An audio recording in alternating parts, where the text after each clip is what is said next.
So when you think about Darius Garland, what comes to mind? Is it the crafty handle with which he has dispatched would-be defenders with ease? What about his elite shot making from three-point range? Or is it his high-level playmaking and facilitation? All of these things are great examples of what make Darius Garland one of the funnest, most effective, and most efficient basketball players in today's NBA. He's an offensive dynamo who has arguably been Cleveland's best player this season.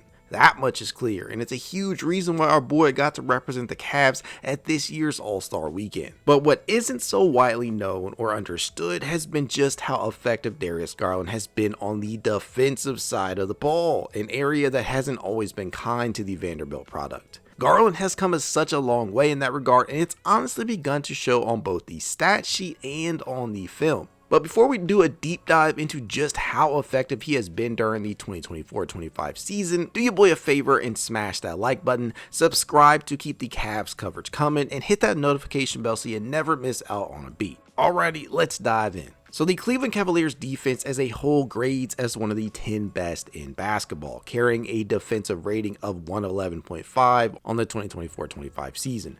Good for 8th best up to this point. And when you think of what makes that defense so domineering, names like Evan Mobley, Jarrett Allen, Dean Wade, or Isaac Okoro may be the first to appear in your mind's eye, and rightfully so. All of these dudes help to make the defense what it is. However, one of the more interesting developments over the past few seasons has been the progression of one Darius Garland in this regard. He's legitimately gone from being one of the most exploitable entry points in the Cavalier defense to a solid defender. And while his name will never likely be synonymous with the words lockdown defender, he has slowly but surely become a respectable defender in his own right. And that for Garland often starts on the perimeter, where he has often been considered an entry point into the defense for opposing offenses who think he is an easy target for switches. And look, I'm gonna give it to you straight. At 6'1" and about 192 pounds, DG the PG will likely always be at somewhat of a disadvantage on that end. But Garland has been able to overcome this a lot of the time with solid positioning and balance at the point of attack, a good understanding of where his help will be, and by keeping his hands active, always looking to offer a proper contest of a shot attempt. And as the old adage goes, hand down, man down. He can often be seen on his toes in an effort to anticipate the movement of the ball handler, and has developed a knack for funneling his matchup into the clutches of his backline defenders and Mobley and Allen. All of these things have led to him grading within the 87th percentile and receiving an individual grade of A- in perimeter isolation defense per B-ball index. That places him within the top 100 of all 530 qualifying basketball players to have been graded in this area this season. 72nd to be exact. And the film tends to back this up, believe it or not. Let's take it to the extreme. And when I say extreme, I mean let's take it to one of what many people would consider a mismatch working against Garland, and that of Jason Tatum, one of the foremost offensive powerhouses in the modern NBA. So close your eyes and cover your ears, Boston fans, because I am about to debunk one of the myths surrounding each player I'm discussing. Darius Garland, despite being the target of numerous switches by Boston, has actually limited Jason Tatum to 18 of 44 from the field, including 3 of 10 from three-point range over the course of 15 career regular season matchups. A rather large sample size in my opinion. And for those who struggle at math like I do at times, that means Garland has held Tatum to 40.9% from the floor and 30% from distance respectively. That is a far cry from his career averages of 46% and 37.3%. Tatum has nearly 20 pounds on Garland with a 7-inch height advantage working in his favor,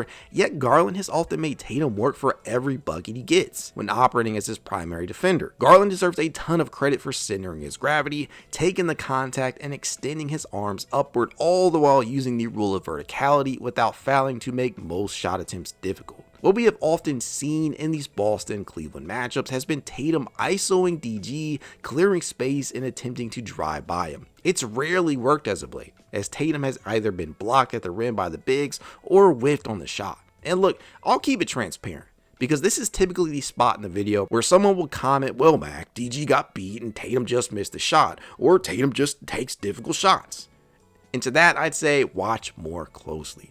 While Tatum does in fact tend to take some of the most difficult and sometimes frankly unnecessary types of shots in the game, Garland has in fact been a factor in making him decide to do so when these two have matched up. You cannot simply dismiss the defense being played here. I won't have it. And in the event Tatum does get the best of him, DG has done more than enough to ensure that he's funneled him directly towards Mobley or Allen. This is the case in many of the matchups where he is outmatched from a size disadvantage. Now obviously Garland is at his best when he is defending guards and not forwards. Big surprise, right? He's managed to stay in front of Jalen Brunson, limiting him to 2 of 6, Trae Young, who he's limited to 2 of 9, and LaMelo Ball, who he's held to 4 of 13. He's even had his moments where he's looked like a solid defender against a much larger guard in that of Cade Cunningham. For guards 6'4" and under, DG actually has the 5th best defensive field goal percentage with a minimum of 500 field goals defended this season at 45.5%. That's better than De'Aaron Fox's 46.1%, Trae Young's 46.8%, CP3's 47.8%, Terry Rozier's 48.1%, and Jalen Brunson's 49%. Is that me saying that Garland is necessarily a better defender than each of these guys? No, it does tend to add some context to the conversation though, and if you lower the requirement to 400 field goals defended, Garland is still a respectable 13th out of 27 qualifying guards. Another area in which he has performed well has been his screen navigation. He is much more elusive than given credit for and has managed to slip the screen at a high level, ranking within the 79th percentile in ball screen navigation with a B+ grade in this area. His head is typically on a swivel and he doesn't get caught out of position or beaten too often in this regard compared to how much he once did.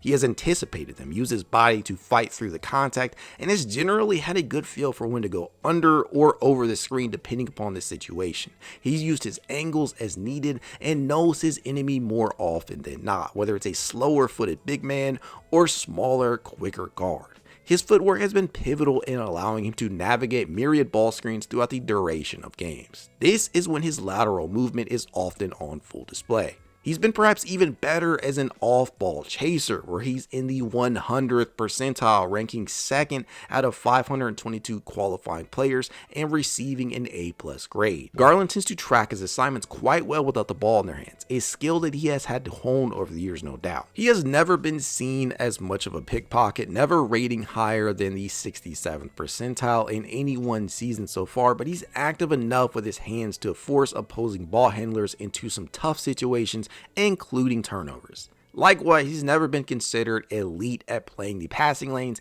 but he's 3rd on the team currently in deflections and been quite impactful in hopping into the lane to pick off the ball like a ball hawk. He ranks within the 54th percentile in passing lane defense this season, which is about middle of the pack, but he's placed as high as the 69th percentile, which was just last season. And to be quite honest, all of these aren't developments that have simply occurred this year under the tutelage of Kenny Atkinson. This has actually been the case for years now. Garland just hasn't gotten the respect that he deserves for it. So honestly, kind of a credit to JB Bickerstaff. Nevertheless, he's come such a long way when you look at where he began compared to where he is now. It just feels like a massive leap. And here is a year-by-year look. Garland has seen his time defending a wide variety and cast of players thus far, but these are his top 5 matchups this season. Some big names here, including the aforementioned Tatum. Now on the campaign as a whole, he's limited his opponents to a combined 45.5% from the field. On this surface, that might not sound like much, but it's a respectable mark. There are 125 players who have defended at least 500 field goals.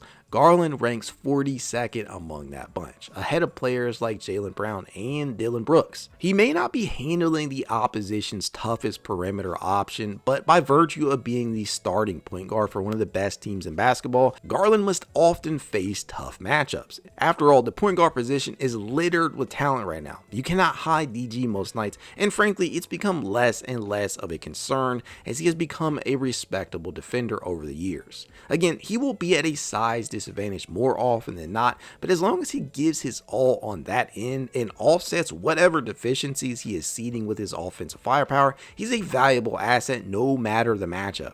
What do you guys think? Has Darius Garland morphed into a respectable defender? Let me know in the comments below. As always, go Cavs.